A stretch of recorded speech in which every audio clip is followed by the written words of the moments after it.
Hello everyone, this is Eye on Africa for Tuesday, September 20th. Here are the headlines. Senegal's Macky Sall takes to the stage at the UN General Assembly in New York and tells the world there are other crises to address besides Ukraine. Authorities in Uganda declare an Ebola outbreak after a 24-year-old man dies of the disease. It's the first Ebola death in the country since 2019. And Ethiopia rejects UN claims that the country is probably responsible for war crimes in the Tigray as more fighting erupts due to the apparent presence of troops from Eritrea. Good to have you with us. We begin in New York, where the United Nations General Assembly is underway, an annual event marked this year by a number of crises, including the war in Ukraine. But this has been an opportunity for African countries to voice concern that that war is taking up all of the world's attention. France 24's Jessica Le Mazurier has this report. The African continent's facing a huge number of challenges. The war in Ukraine has impacted food and energy supplies, and the climate crisis is worsening conflicts and poverty. A multitude of interconnected crises are hitting African countries hard. Well, there's a great deal of Ukraine fatigue amongst African countries here, many of which feel that their pressing crises are being ignored due to Ukraine. The looming famine in Somalia, the ongoing conflict in Ethiopia's Tigray amongst them. Senegal's Macky Sall, the chair of the African Union, used his speech here at the UN General Assembly to call for the UN Security Council to engage more with Africa and for UN Security Council reform in order to, amongst other things, give Africa more of a voice at the United Nations. Macky Sall offered AU support on mediating the crisis in Ukraine, describing Africa as a provider of solutions. And he also implicitly rejected Western efforts to push powers in the global south to isolate Russia. We want a multilateralism that is open and respectful of our differences, he told world leaders. Sall also listed the concerns of the global south, including climate financing and keeping Africa out of what he called the new Cold War. UN Secretary General Antonio Guterres said in his speech that there was a divergence between developed and developing countries, between the privileged and the rest, that was becoming more dangerous by the day. Some 94 countries, home to 1.6 billion people, many in Africa, face a perfect storm. Economic and social fallout from the pandemic, soaring food and energy prices, crushing debt burdens, spiraling inflation, and the lack of access to finance.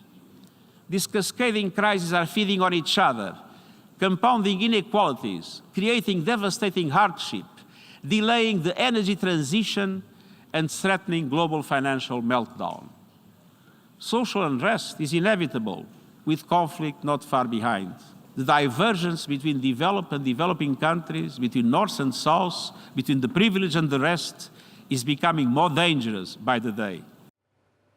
Authorities in Uganda are dealing with a new outbreak of Ebola. The health ministry announcing that a 24-year-old man has died from the disease, the first Ebola death in the country since 2019. The outbreak is located in the central district of Mubende. 6 suspicious deaths have occurred in that part of Uganda this month. Laurent Berstecher has the very latest. Scrambling to prevent another Ebola epidemic. Uganda officially declared an outbreak of the deadly virus in the central district of Mubende after recording its first Ebola fatality since 2019. The patient who had been confirmed with Ebola passed on, and the current situation is that the body is isolated in the mortuary. The victim, a 24-year-old man, had tested positive for the relatively rare Sudan strain of Ebola. The World Health Organization said it was investigating 6 other suspicious deaths, which all occurred in the same district this month. 8 other suspected patients were also in isolation and undergoing treatment. An often fatal hemorrhagic fever, the Ebola virus killed over 11,000 people in West Africa between 2013 and 2016. Yet Ugandan health authorities appeared confident the latest outbreak could be contained. I want to assure the public and the international community that Uganda is well known for handling epidemics. And therefore, we have capacity, we have the skills, we have what it takes to contain this Ebola. Uganda's last confirmed case of Ebola dated back to 2019, when an outbreak in the DRC's North Kivu province spilled over into the country. It was swiftly contained, largely thanks to the Ervebo vaccine, which proved effective against the so-called Zaire variant. But the jab has yet to be approved for use against the Sudan strain of the virus.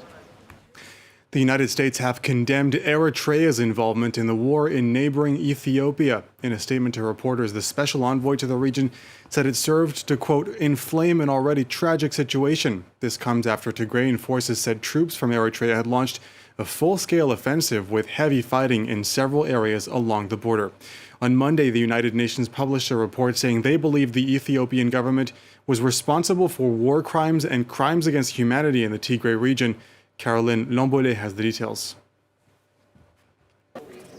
Sexual and gender-based violence perpetrated on a staggering scale. The UN's International Commission of Human Rights Experts on Ethiopia delivered this damning report on Monday. There are reasonable grounds to believe that violations such as extrajudicial killings, rape, sexual violence and starvation of the civilian population as a method of warfare have been committed in Ethiopia since November 3, 2020. The Commission finds reasonable grounds to believe that in several instances, these violations amount to war crimes and crimes against humanity. The report singled out both sides of the conflict, though it said Tigrayan women and girls have been targeted with particular violence and brutality. Tigrayan authorities welcomed the report. They've been battling federal forces, which are allied with Eritrean troops, since 2020. The conflict has old roots. For more than 2 decades, politics in Ethiopia were dominated by Tigrayans, a group which makes up only around 7% of the country's population. But this started to change when Prime Minister Abiy Ahmed came to power in 2018. Tigray resisted these changes, and in November 2020, the political crisis erupted into war. Thousands of people have died, and many more have been forced to flee their homes and are facing a humanitarian crisis. In March, the Ethiopian government declared a unilateral truce on humanitarian grounds, but combat resumed last month. And Ethiopia has now reacted to the report. Its ambassador to the UN in Geneva said that there is, quote, not any single evidence that shows the government of Ethiopia used humanitarian aid as an instrument of war. Ambassador Zenabi Kebede called the commission that published the report politically motivated and that their conclusions were self-contradictory and biased. Tunisia's anti-terrorism police has detained former Prime Minister Ali El Araid a day after it questioned another member of the Islamist Ennahda party, Rashid Ghannouchi.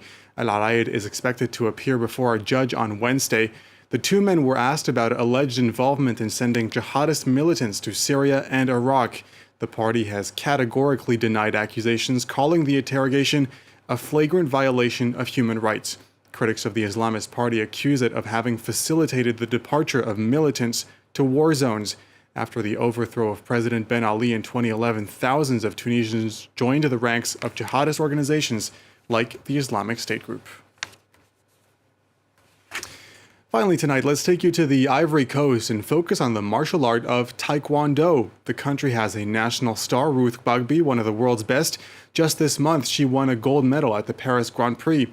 Well, over the past 10 years, she has inspired many. The Ivorian Taekwondo Federation now has more than 50,000 members, making it the second most popular sport after football. Sophie Lamotte has the story.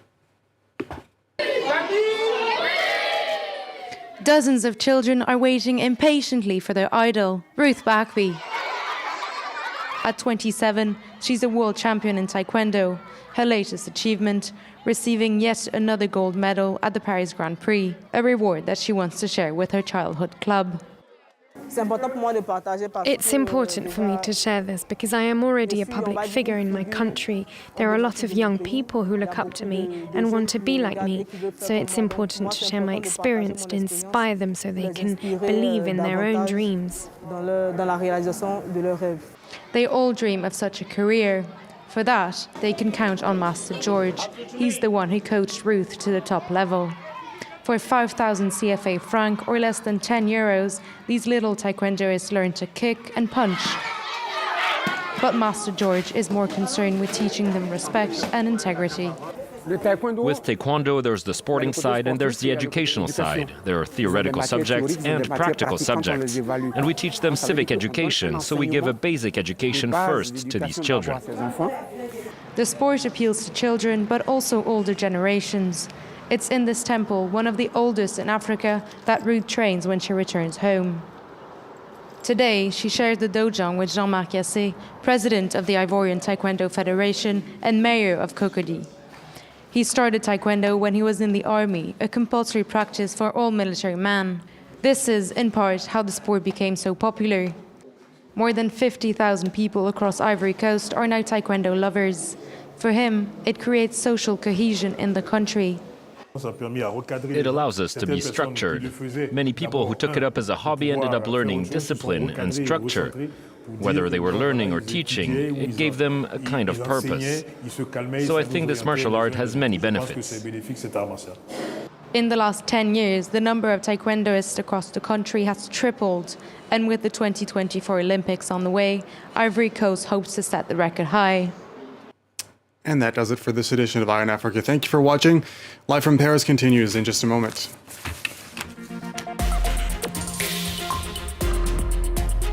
Thanks very much for staying with us. Time now for Eye on Africa with me, Georgia Calvin-Smith. All the latest in politics, economics and the arts in Africa on France 24.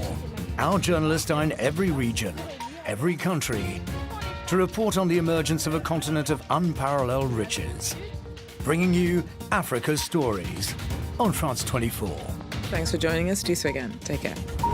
Liberté, égalité, actualité. On one side, Haiti, the poorest country of the Caribbean region.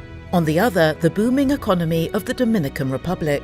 In between, a porous border through which people and goods flow relatively freely. But the Dominican government wants that to stop and has commissioned the construction of a wall amid a climate of increasing xenophobia towards the Haitians. The project is as popular with the Dominicans as it is humiliating for Haiti's population. The wall is sure to upend the lives of people living on either side. Our correspondents Laurence Cuvillier and Mathieu Gomin travelled the border from north to south. Watch Reporters on France 24 and France24.com. Your needs are changing, and so is France24.com. With articles, reports, the latest international news, all our programmes available on replay, together with live broadcasting 24/7. Intuitive, fast, and available in 4 languages. France24.com. Liberté, égalité, actualité.